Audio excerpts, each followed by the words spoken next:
Lihat nih kelakuan anak pesantren nih. Ini penghinaan akhi, Pazalul, bahkan membungkuk kesalahan Allah itu syirik akbar. Bro, aneh nggak langsung bela atau nyalahin ya.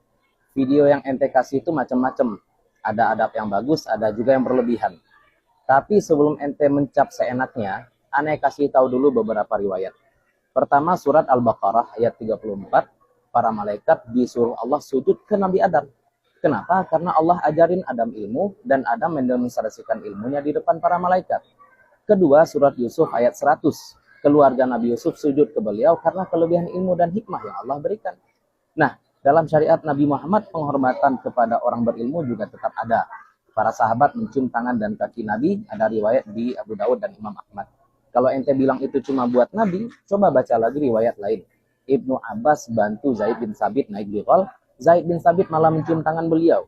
Ali bin Abi Thalib juga pernah mencium tangan dan kaki Abbas. Imam Muslim pun pernah minta izin buat mencium kaki Imam Bukhari.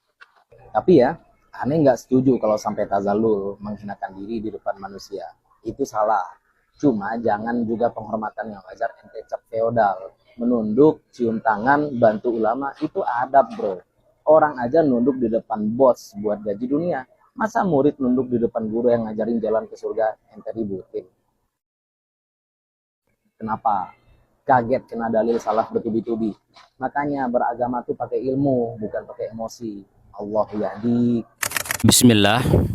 Menanggapi videonya Ustadz Emil ini, ya, maka kita harus paham, ya, sebuah kaidah, syar'u man qablana syar'un lana ma lam yukhalif syar'ana. Ya. Syariat sebelum Nabi Muhammad itu menjadi syariat kita selama syariat tersebut tidak bertentangan dengan syariatnya Nabi Muhammad sallallahu alaihi wasallam. Ya. Sujud ke manusia, ya, apakah diperbolehkan? Ya. Diperbolehkan, ya, di dalam syariat sebelum syariatnya Nabi Muhammad. Tapi dalam syariatnya Nabi Muhammad, apakah hal itu diperbolehkan?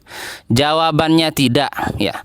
Sujud kepada manusia, apapun alasannya, baik itu moral, etika, akhlak, ya, tetap dilarang. Karena kenapa?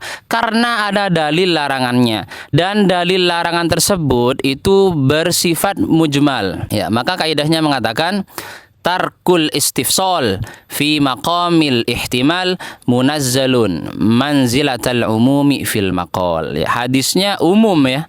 Tidak diperinci di situ apakah sujud dalam ta'abbud atau enggak, ya. Atau sujud dalam hal ihtiram atau enggak. Rasulullah meninggalkan tafsil seperti itu.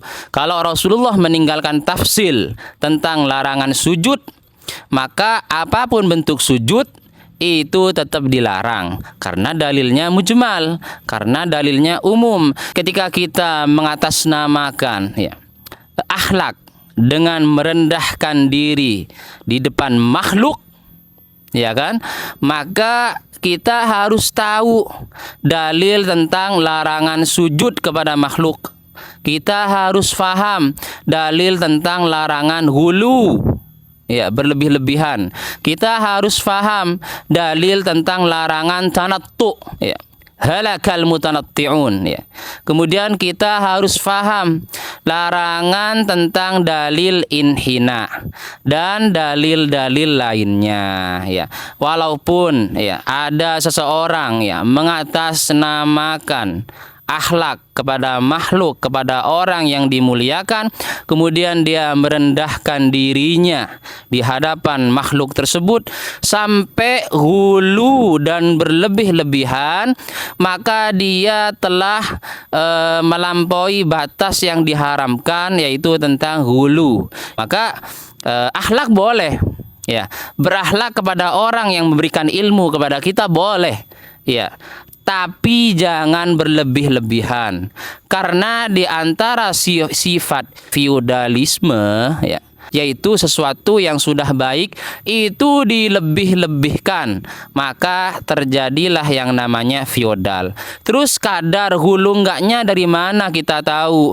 Maka kaidahnya mengatakan ma la tahdida lahu fi syar'i fayurja'u fihi ilal urfih ya. Bagaimana netizen menilai apakah ngesot itu bentuk dari feodalisme atau enggak? Ya, yang tahu netizen, karena kaidahnya ma la tahdida lahu fi syar'i fayurja'u fihi ilal urfih. Apakah itu feodalisme atau ghulu ya, berlebih-lebihan atau tidaknya, maka uruf yang menilai dan yang menghukumi. Wallahu a'lam. Next video selanjutnya insyaallah.